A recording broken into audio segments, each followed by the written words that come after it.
How do I support my alcoholic best friend while maintaining healthy boundaries? I don't know. Tell me more. Tell me more. Okay. So this is one of my very best friends of about 25 years. We've been friends since we were about 13, and she's like a sister to me. She was a big part of my life growing up and into adulthood, except she lives on the other side of the country. I live close to where we grew up, but we've always been really good at staying connected, and she does visit California often because her family is here too. She is single. She doesn't have any kids. She owns a house by herself. She's really dedicated to her work. That's why she lives there. But essentially, she's there alone. And so 25 years of friendship, there's obviously a lot of history there. And there were many incidents over the years kind of leading up to where we're at today. But the point of this call is that about 9 months ago, she confessed to me that she is an alcoholic and that she's been lying to everyone around her for years. And so in this confession, I learned that the extent of that addiction is really bad. And so I did anything I could from afar to be as best of a friend as I could, and just encouraged her to take steps in the right direction. Also worth noting that I believe I am kind of her main source of emotional support and the only person she has talked to about this. And on top of that, she literally asked me to just kind of keep this a secret from everyone who basically is on the other side of this double life that she's been living. Who would be on the other side? She's not married. She doesn't have kids. Her family, her job, our friends, even my family, like my husband. She just doesn't want me talking about it to anybody, and kind of also expects me to go out of my way to cover it up with any mutual contacts we have, which I'm pretty close with her family. We have a lot of the same best friends, all of that kind of stuff. Do you see this escalating in a certain trend direction? Is it getting worse? So since all of that, it's been just a mess. It kind of turned into this draining cycle that was becoming a lot for me to handle and just be a part of on my own. So I did make the decision a few months ago to kind of distance myself from all of it and created some boundaries for myself. And which in a nutshell was basically that she will only have access to me in the way that she's used to if she can commit to pursuing long-term sobriety. And at the time, she didn't want that. She wasn't ready for it. So I took a step back. I still don't know if it was the right thing to do or not. But fast forward to today to kind of catch you up to speed. She now tells me that she hasn't had a drink in about 2 months. She says now she's going to AA on a weekly basis, and that her mindset in general is just kind of shifting, and she is starting to understand now that she does need long-term sobriety from alcohol. So basically telling me, all the things that we want to hear, and I hope that's all true. My main issue, I suppose, is whether I should even be believing her and letting my walls down again. And even if she is telling the truth and she is making that progress, I'm so happy, but there are still just some views for me that haven't really changed, and have just led me to still feel kind of conflicted and resentful. What does that mean? Some views that haven't changed.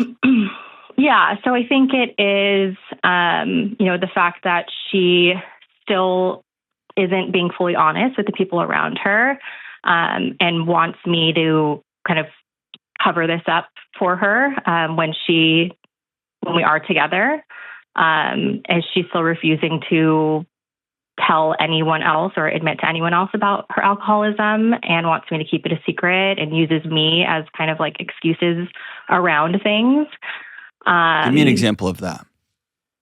Yeah. So say when she is in town visiting family in California and she's going to an AA meeting, she tells them that she's going to see me or make plans with me. Or if she's bringing in non-alcoholic products, she says they're mine. So it's not even the fact that how bad her alcoholism is. It's even that she's in recovery. She doesn't want anybody to know about. Is her family behind closed doors people who could metabolize the fact that she's in recovery? She has a interesting kind of relationship with her family. She only recently is rebuilding a relationship with them after being kind of estranged for the last couple of years as a result of her alcohol use.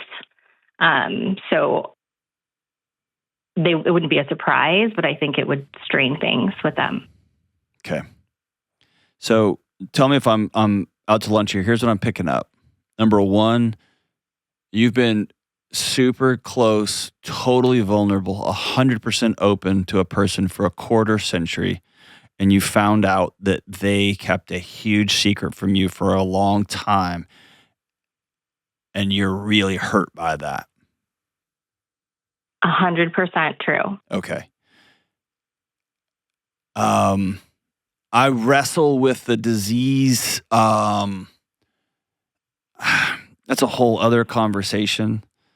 But I'll just use this language. Your friend's been sick for a long, long, long time. And a function of the sickness is secrecy as a matter of survival. Yeah. And so you can choose to say you lied to me for 25 years or 23 years. Or you can say, after 23 years, I'm so deep in my bones grateful that you found me the only safe person you could tell. Because as well as you know her, I can almost guarantee you don't know the ins and outs of what she grew up with in her house. Yeah, I mean, I know some of it, which is bad enough. Okay. So the second part of that is anytime somebody's in recovery 101 is you got to be honest with people. But you got to be honest with people who can accept your honesty. Yeah. And if her family cannot accept her honesty, then it makes sense that she doesn't just come home and say, "Hey, everybody, here you go." Right. Because there's a chicken and an egg to addiction, right? Yeah. Like you don't just become somebody who struggles with alcohol in a vacuum. Usually those seeds are planted along the way. And we drink, people who struggle with alcoholism, they drink because it works. Yeah. It's a powerful, powerful numbing tool to make that whatever pain is in there, whether that's from mom, whether it's from dad, whether that's from abuse, whether that's from assault, and who knows why. But it works.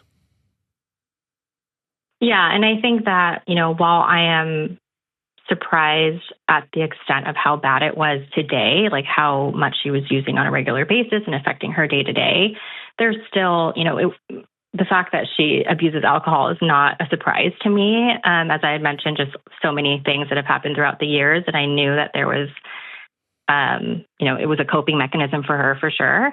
I just didn't know the extent of how bad it was now. So what I can't tell is, are you burdened by? Are you burdened by? I guess I'm just trying to put myself in your shoes. If I had a friend who's been a friend for 25 years, and I've got several friends who've been friends that long, if one of them said, "Hey, dude, I'm a long-term alcoholic. I've been struggling for a long, long time, and I'm coming to visit my family, and I'm gonna need to go to a couple of meetings, and I'm not telling them, and so I'm gonna tell them at your place." I mean, if that, I would gladly take that. I wouldn't lie for you. You can tell people whatever you want to tell them.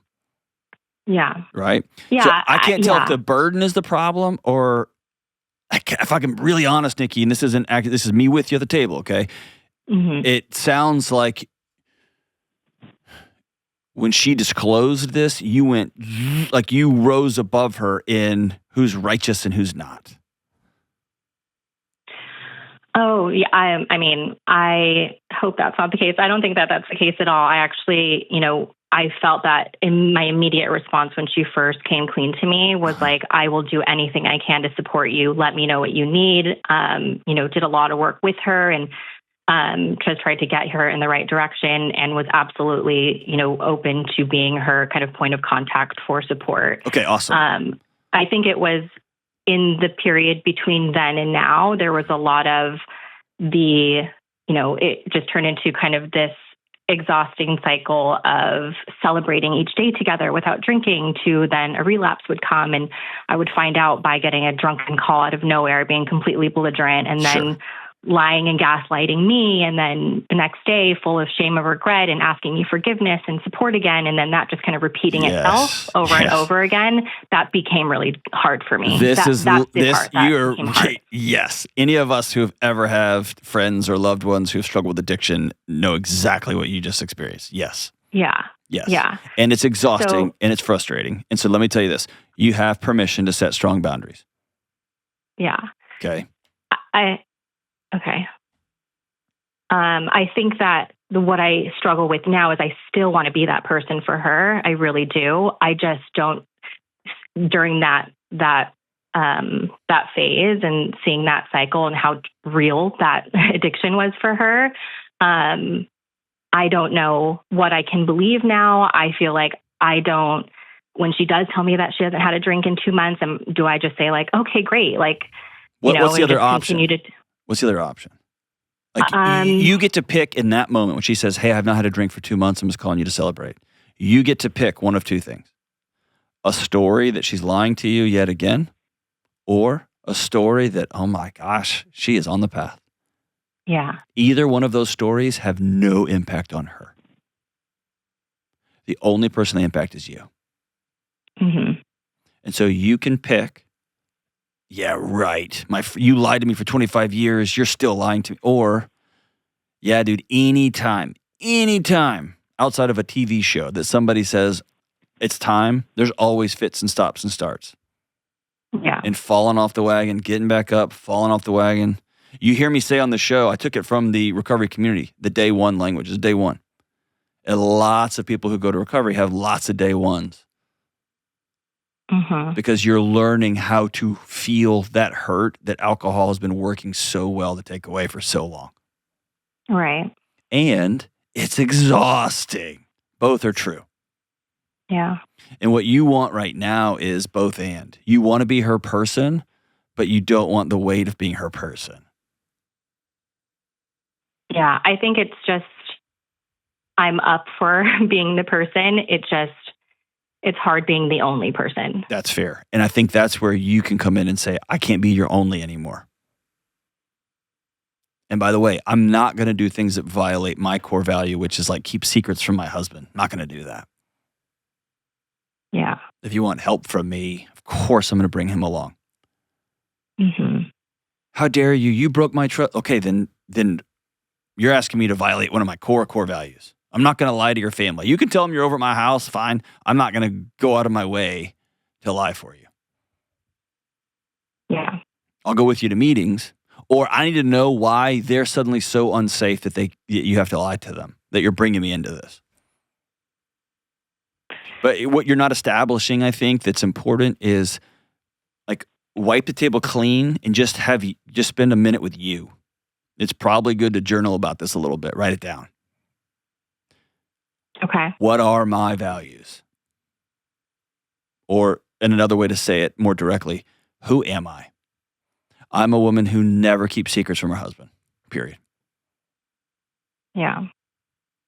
I will say that one of the things, and I feel like I have tried to do a lot of that type of reflection around this situation. One of the things that does bother me that might be a me issue is kind of like when she does come into town and we are with our friends and she is kind of pitching her life as something I know that it's absolutely not. And so it becomes uncomfortable I think that's the problem I have with her not being honest with other people. It's because it's like uncomfortable for me to just sit by and listen to what I know is lies in front of people I know could help her and support her.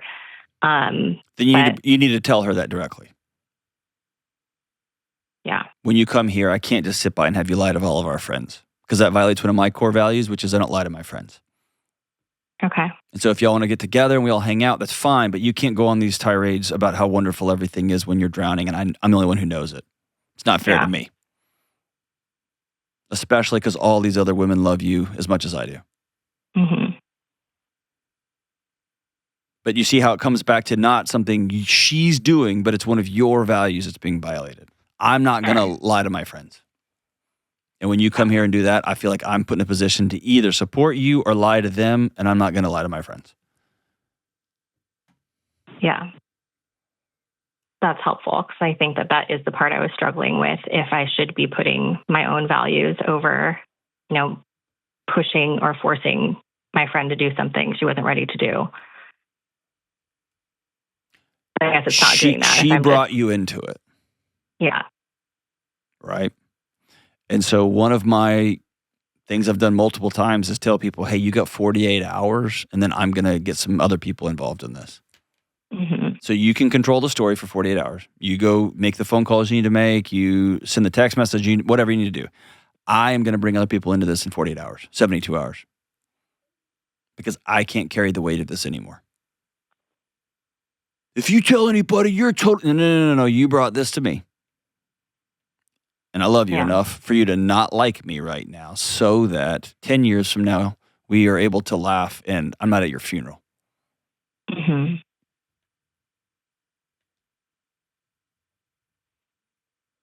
Yeah, I've had to kind of reiterate that a couple of times to her that when she gets really angry with me, I'm like, I love you, but your safety and health are more important to me than our friendship right now. All day, every day. It's okay if you're mad at me. All day, every day. That's probably one of the most common things I've said over my career is I'd much rather you hate me right now and be alive to hate me 10 years from now than the other way around. Mm-hmm. Than you to like me now and not be here in 10 years. So yeah, I do think it really is at the point of being afraid for, that she'll stay alive with this. So I think if possible, is there an opportunity for you all to see each other in person soon? In the next month or so, yes. Okay. I would tell her we need to have a hard conversation in next month. Give her some time. Okay. And I think it's worth you writing down your bullet points of that conversation so that it doesn't get, because people who struggle with addiction are amazing at shifting the conversation. Part of the illness is honesty, an ability to see reality as it is, right?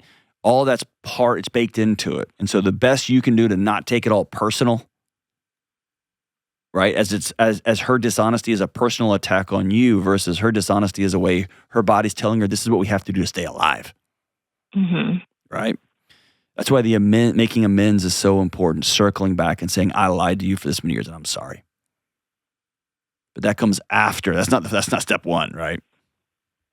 Right. And so you backing up and saying, hey, here's how this is going to go from here on out. You came to me and told me this. I'm taking the reins on my life now. Here's how this is going to go. Okay. I'm bringing in these 4 people in 48 hours. You can get everybody together and we can have a conversation. And we'll rally around you. We'll pray for you. We'll get you whatever. We'll all pool our money if you need to go to rehab, go to 30-day, whatever. But I can't carry this by myself anymore. Screw you. I can't believe I trusted you. Yeah, I'm sorry. But she deserves to hear that from you directly, I think. Yeah. Yeah, I'm comfortable saying that to her. Okay. Expect that to not go well. Don't be surprised if it doesn't go well. And again, this is so easy for me to do, but to say it from over here, but do your best to not take it personally. Even though it will hit you right in the middle of the chest. And she'll probably say some things about, like, I know you struggle with this and you did that. I did. You're right. Cool. Great. Grand. In 48 hours, I'm telling our 4 friends. In 48 hours, I'm calling your sister. 48 hours, I'm calling your big brother. Unless you can tell me why that person's not safe. But I can't carry this anymore, and I'm worried you're going to die. I just get pretty direct with it. And generally, those conversations, it's great to have a phone number or 2 for somebody to call. I've even done research right here. Here's an area, a place in your area. We'll get you in. But yeah, your boundaries are right. I think y'all have strung this thing along now that you're still holding on to this trust violation. Let that go. You have a friend who's just deeply, deeply hurting. Let that stuff go for right now. Y'all can circle back on that later. What we're worried about now is I'm worried about her not being here anymore. And that means as a friend, I got to risk being hated, being not liked, being called names because I'm over my head and I need some help. And we're not keeping this secret anymore.